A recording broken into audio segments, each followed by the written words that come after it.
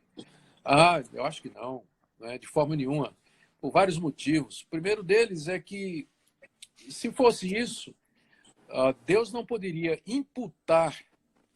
Se Adão e Eva fossem dois entre muitos e não tivesse nada especial a respeito deles, Deus não poderia imputar o pecado deles a toda a raça humana, porque então eles não seriam os representantes da raça humana.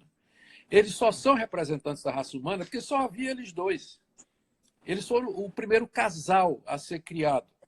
E Deus colocou o teste para esse casal. Uma vez que o casal caiu, Deus atribuiu a toda a descendência deles, a culpa e a corrupção do pecado. Então, essa é a primeira razão pela qual não faz o menor sentido pensar que havia outros como Adão e Eva quando aconteceu aquele teste lá e a queda que nós encontramos descritos em Gênesis capítulo 3.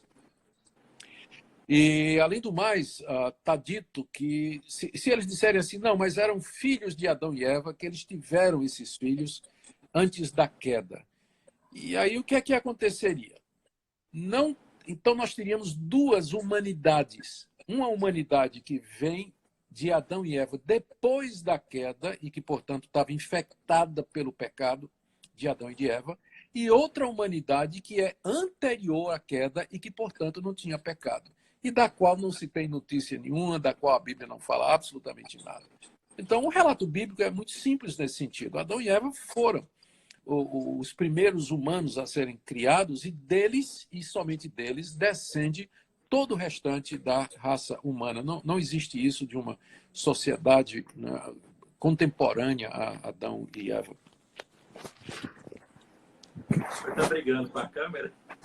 Eu estou achando aqui um local mais confortável para o meu braço aqui.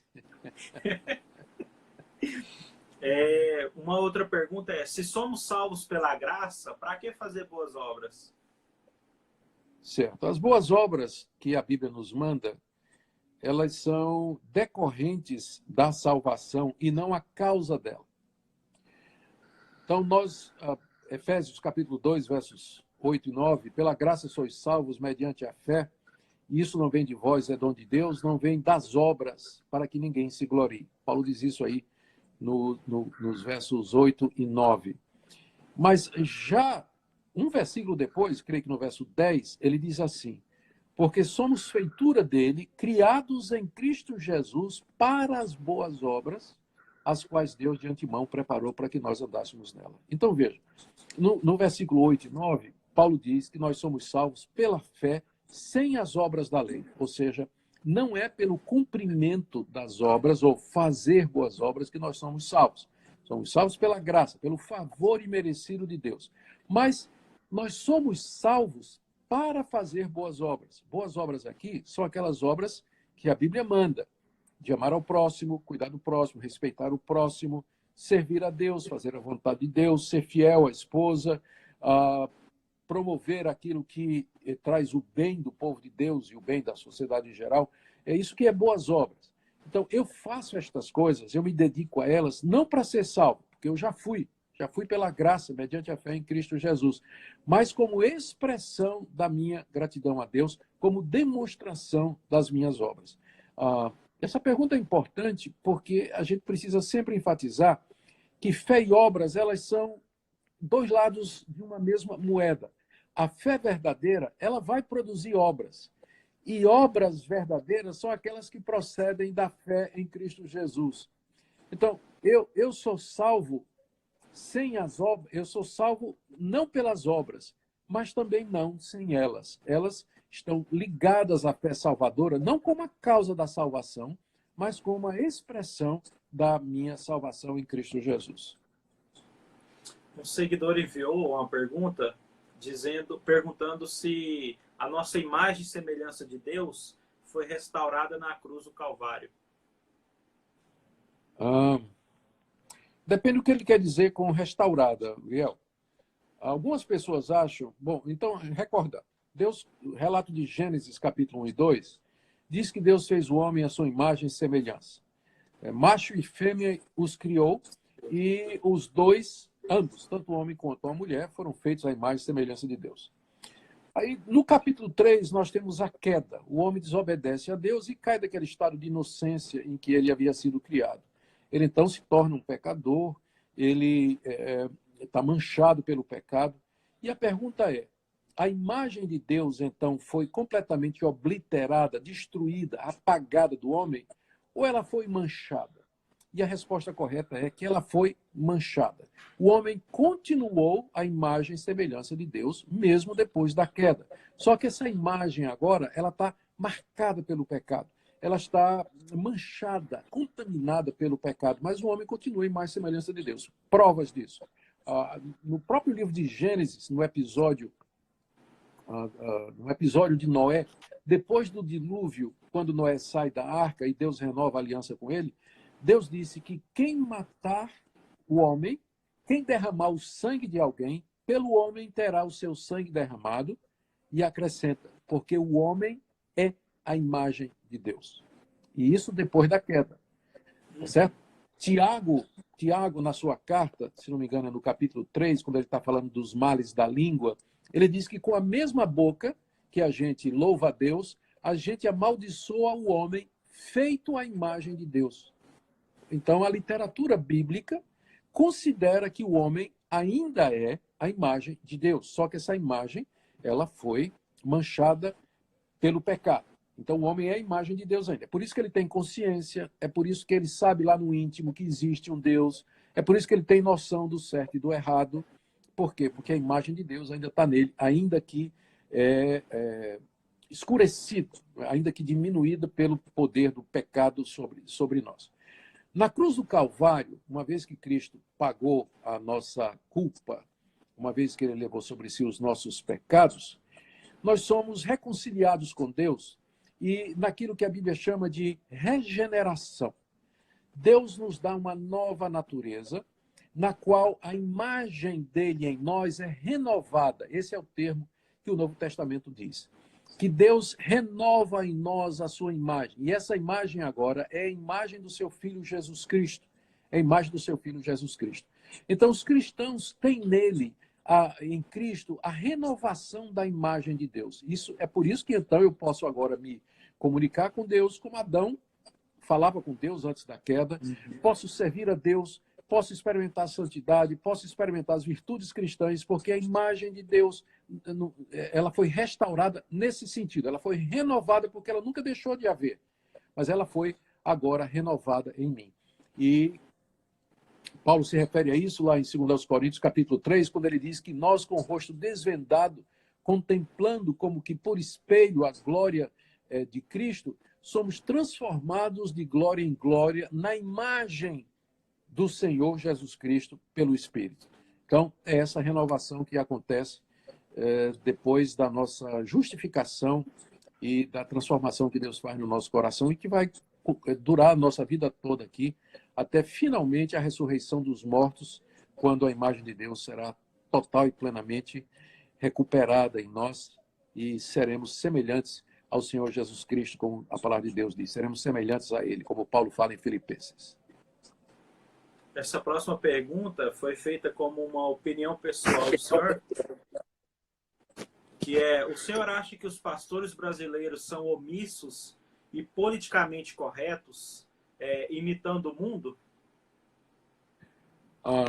Eu não poderia dizer isso, né? Porque eu não conheço todos os pastores brasileiros. Eu conheço alguns pastores que são mais destacados porque eles manifestam sua opinião nas mídias sociais, mas há milhares de pastores cujo trabalho, cuja pregação, eles não chegam ao conhecimento público. Pastores que trabalham em igrejas pequenas e, às vezes, sem muito contato, né, trabalham em lugares inóspitos, sem muito contato com essa rede de divulgação que é a internet. Então, eu não sei, eu não conheço os pastores brasileiros no total. Mas eu posso dizer que existe sim a possibilidade de pastores serem omissos no seu trabalho, deixarem de pregar a palavra de Deus com fidelidade, deixarem de pastorear o rebanho com zelo, com diligência e dedicação. se esquecer ou negligenciar a orar pelo rebanho, interceder diante de Deus por cada membro da igreja que Deus colocou sob sua responsabilidade. Isso é perfeitamente possível. Infelizmente, a história da igreja está aí para mostrar que isso é mais frequente do que nós gostaríamos de admitir, né, ou de querer. E também existe a possibilidade de muitos pastores serem politicamente corretos, ou seja, dizer aquilo que não vai provocar hostilidade nem reação do público em geral, do mundo, ou seja, só dizer aquilo que seria aceitável diante de todo mundo, que é o que a gente chama de politicamente correto. Politicamente correto é você não criticar ninguém, você não condenar ninguém, você dizer que todo mundo está certo, né, que todo mundo tem direito à opinião. Né? Então, é esse tipo de tolerância, né, que não é a tolerância bíblica, que faz o politicamente correto. E tem pastores que certamente não têm tem sido politicamente corretos, né, no intuito de agradar a igreja, agradar os membros da sua igreja ou determinadas pessoas, eles têm agido dessa forma, infelizmente. Nessa época digital que a gente vive, principalmente agora, nesse período de quarentena, está todo mundo em casa com o celular na mão praticamente o tempo todo, a próxima pergunta é deveras interessante. Como exortar irmãos que compartilham fake news? Eu acho que na hora que você... Primeiro você teria que advertir o irmão que... Primeiro tem que lembrar para ele que nesse mundo digital, usando a expressão fantástica aí que você usou, que é exatamente isso, nesse mundo digital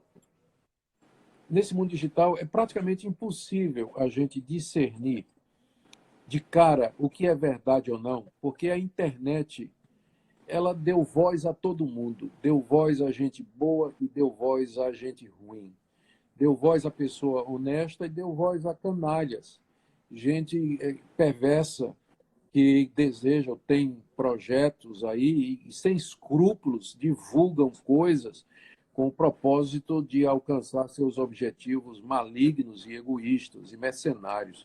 Então, a internet deu voz à humanidade toda. Todo mundo pode dizer o que quiser na internet. Não existe um filtro, né, que seja realmente eficiente. Então, as pessoas têm que estarem conscientes disso, que nem tudo o que você... Você deve partir... Antigamente, né, quando a internet começou, muito tempo atrás, a gente partia do princípio da confiança, né, que aquilo que a gente estava vendo publicado era verdade. Então, a gente estava muito tranquilo. A gente partia da confiança de que todo mundo ali estava falando a verdade até prova em contrário. Sim. Hoje, a gente tem que partir da desconfiança.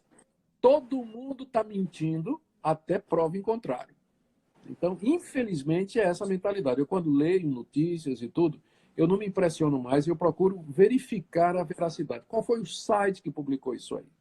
Quem é o autor dessa notícia? Ela está verificada? Hoje em dia existem mecanismos na internet, alguns sites que nos ajudam a verificar se uma determinada notícia ela é fake ou não. É claro que isso está muito longe de evitar fake news, mas pelo menos seria uma forma de, uma vez que uma notícia chega para nós, antes da gente passar adiante, a gente verificar se ela procede, né? Existem sites confiáveis, né, que estão ligados ao jornalismo sério, pessoas sérias, comentaristas sérios de política, de religião na internet, que a gente deve seguir, que a gente deve procurar se informar através deles. Mas tem muito lixo, muita mentira, né, circulando aí pela internet, e a gente precisa ter cuidado antes de repassar uma notícia para a gente não fazer parte, né, não colaborar com esse tipo de coisa. Quais conselhos práticos o senhor poderia dar para pais que estão com os filhos em casa e estão enlouquecendo com isso? Eu estou fora desse grupo de risco, né? Portanto, eu não sei, Uriel, se eu seria a pessoa mais qualificada para responder alguma coisa aí, porque está eu e a mim, que estamos nós dois sozinhos aqui na nossa casinha, e a gente não... Os nossos filhos já cresceram, têm sua própria vida. Agora, ontem você entrevistou a Drica, né, que é a nossa mais velha, que está arrancando os cabelos com os 3 filhos pequenos em casa. E ela deu algumas sugestões, algumas ideias. Eu imagino que o mais importante nesse caso é o pai e a mãe eles procurarem paciência da parte de Deus, perseverança, pedir que Deus dê criatividade para aguentar mais um pouco. A gente não sabe quanto, mas a nossa esperança é que é mais um pouco. Porque isso vai passar, uma hora ou outra isso vai passar e nós então voltaremos à nossa vida normal. Então, paciência, depender de Deus, aguentar mais um pouquinho. A minha filha, ela hoje mesmo eu contei, né, ela reuniu os 3 meninos em casa e eu, por um aplicativo de reuniões, eu contei uma história para eles. Né? Passei alguns minutos com eles contando uma história. E já ontem foi a Minka que fez isso também. Eu dei para ela uma dica de um site de brinquedos que entrega brinquedos em domicílio e aí deu para a gente, foi presente do vovô, inclusive, né? Deu para ela adquirir os brinquedinhos para os netinhos brincarem um pouquinho, né? E isso eu não coloco como regra geral, eu sei que tem muita gente que não tem condição de fazer isso, né? Muita gente não tem, gostaria de comprar brinquedo para os netinhos e não tem condição. No caso, Deus deu graça para que pelo menos isso eu pudesse fazer pelos netinhos nessa situação. Ou então ela postou um vídeo aí, ela colocou cadeira, sofá, fez uma espécie de uma trilha dentro da sala, como se fosse uma corrida de obstáculos, que a criança tinha que sair. Eu vi o pessoal pulando sobre a Chloe. Eu vi a Samantha pulando na Chloe no skate. Crossfit infantil aquilo ali. Então ela está se virando, né? Ela está se virando, arrumando coisa aqui e acolá. Nesse ponto seria bom, né? Se os avós, né, pudessem, ou os parentes pudessem fazer uma transmissão através de um aplicativo de reunião, gastar um tempo com as crianças e contar uma história. Eu, nessa semana, agora, no início da semana, fiz jogo da velha com o João Gabriel, que é o meu netinho mais velho, né? E foi muito interessante. Ele nunca tinha jogado o jogo da velha, né? Eu ensinei para ele como é que faz e tudo mais. Foi muito bom. Então, tem maneiras aí, né, com a ajuda dos amigos e dos familiares, de socorrer as mães que são realmente as que mais têm sofrido nesse isolamento, para poder dar tempo integral e entreter aí a criançada durante as horas do dia. A próxima pergunta é mais interessante ou intrigante do que essa. Quais conselhos dar para filhos que não conseguem mais segurar os idosos em casa? Tem uns velhinhos que são cabulosos mesmo, viu?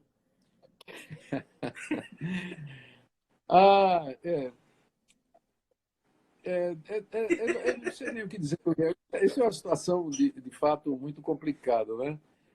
O fato é que existe, por um lado, o elemento da Constituição brasileira que garante a cada cidadão brasileiro o direito de ir e vir.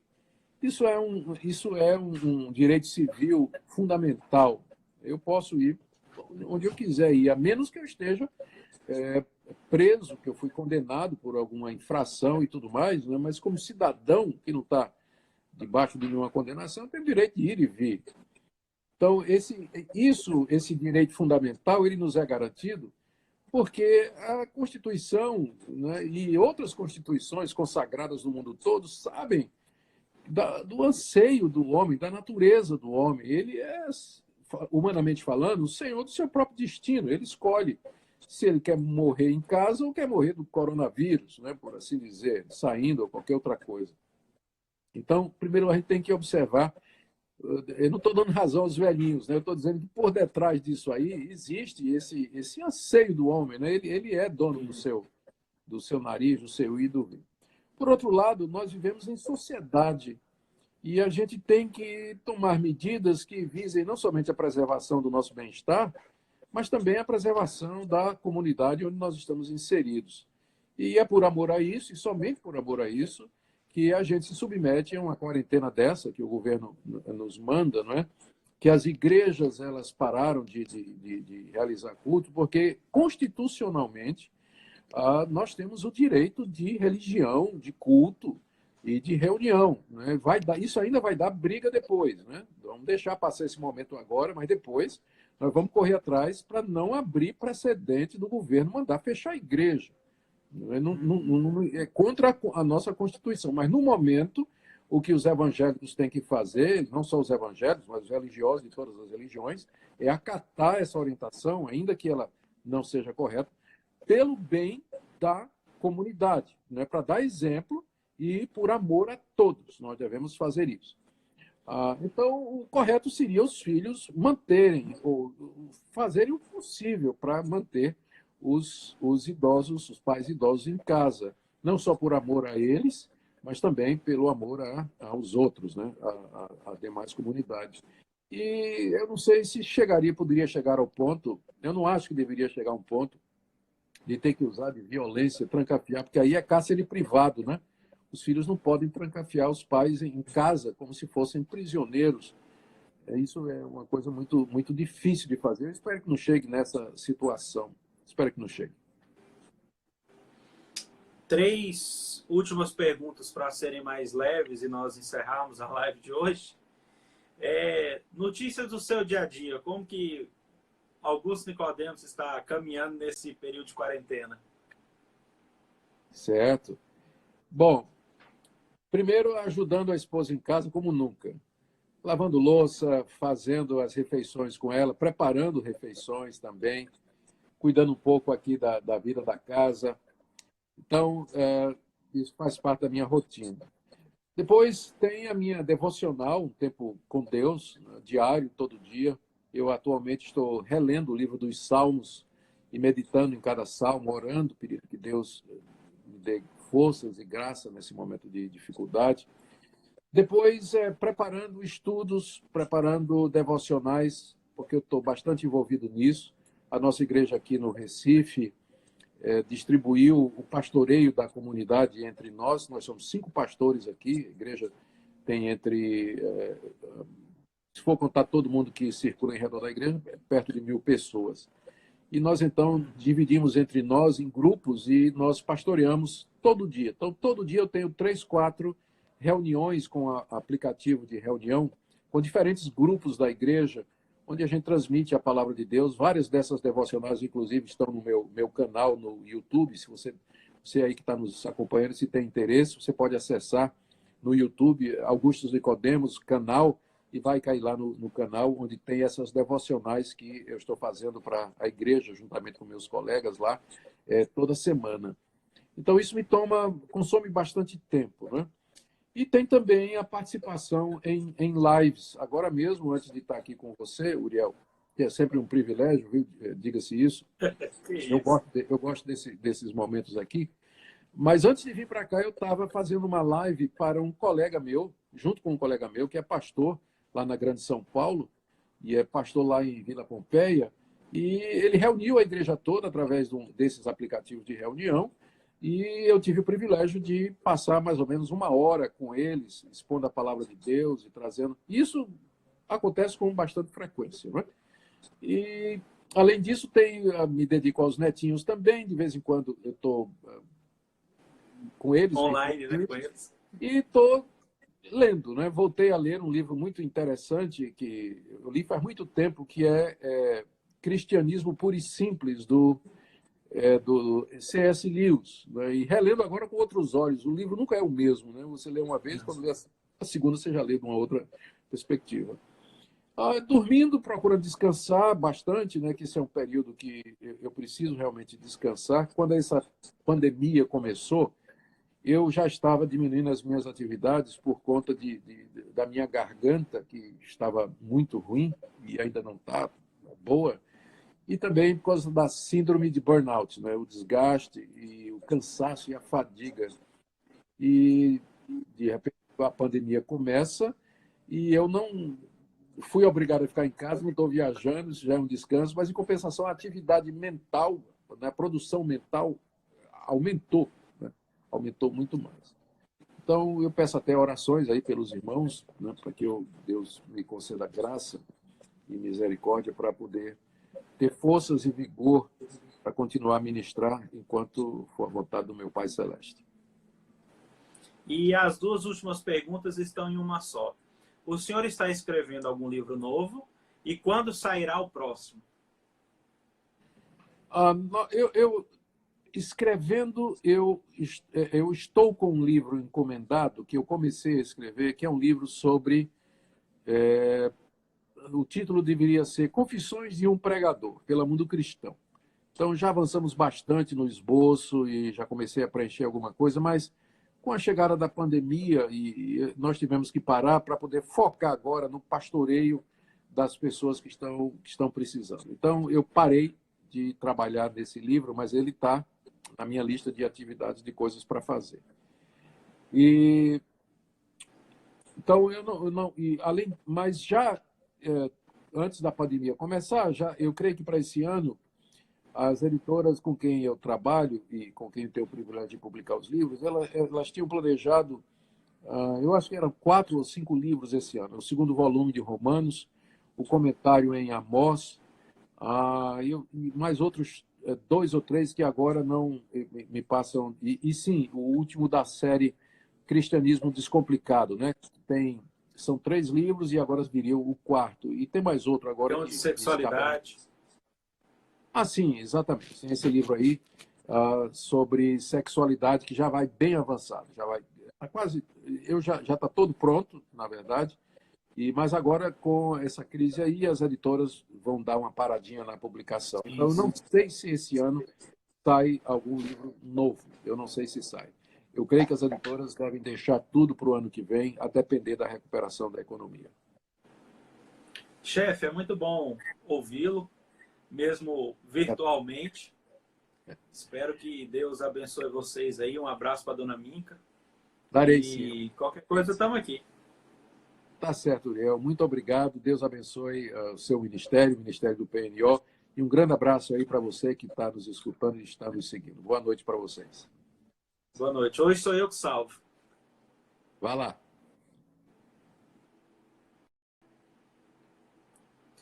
Pessoal, eu queria agradecer vocês por acompanhar a semana online do Perguntar Não Ofende. Foram 12 lives. Se você não assistiu ou quer rever alguma live, quer mandar para algum dos seus amigos, as lives estão lá no canal do Perguntar Não Ofende no YouTube, então basta você acessá-la no YouTube. E eu queria saber de vocês, enquanto nós temos ainda alguns minutos, que vocês comentassem aqui no comentário o que vocês acharam dessa semana e o que vocês achariam de uma outra semana online do Perguntar Não Ofende.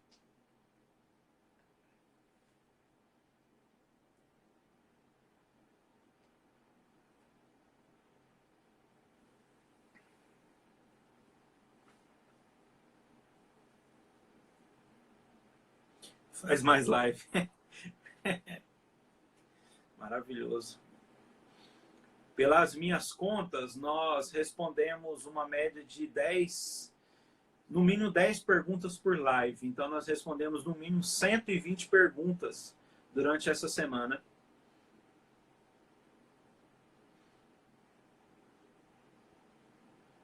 Tem que ter A2, A3 e A4. Boa, Daniel. Seria uma bênção.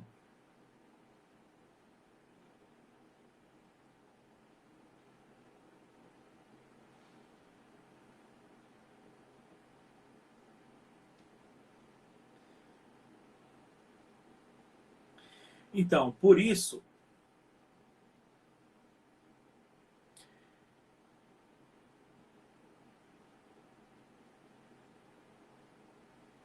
tem gente perguntando sobre alguns temas específicos, por exemplo, Apocalipse.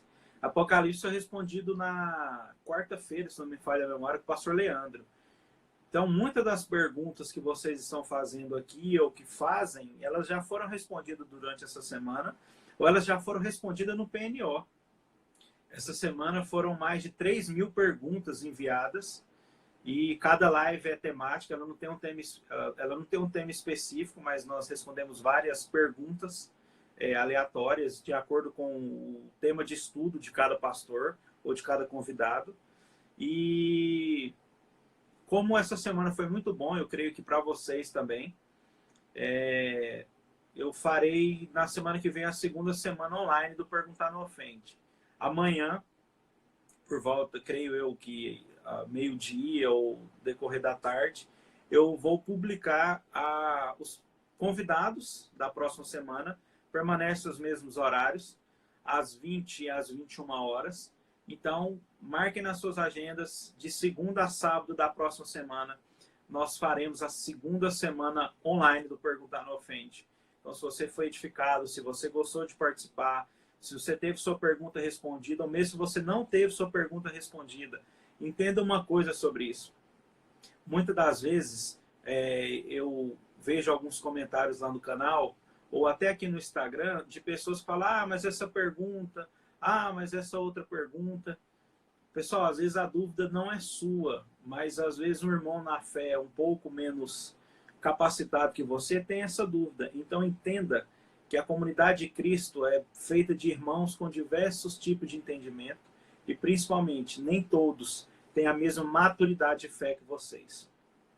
Tem muita gente falando aqui, Paulo Júnior, Iago, de Macedo não, gente. Hernandes, não sei quem, Franco Ferreira. Amanhã eu vou divulgar os nomes, então acompanhe aqui no Instagram do PNO, @PNOoficial. Eu vou colocar todos os 12 nomes e vocês verão e poderão acompanhar novamente mais uma semana. Que Deus abençoe vocês. Muito obrigado. Live de Escatologia foi com o Leandro Lima. Pesquisa lá no canal do Perguntar Não Ofende no YouTube. Silas Malafaia, Jonatas. Eu vou pedir o contato do seu pastor, tá bom? Aí a gente faz com o Malafaia, tá? Juízo, muito obrigado a vocês. Bom final de semana e até segunda-feira, às 8 horas, aqui no @PNOoficial, para mais uma live e para mais uma semana de lives aqui no Perguntar Não Ofende. Abraço.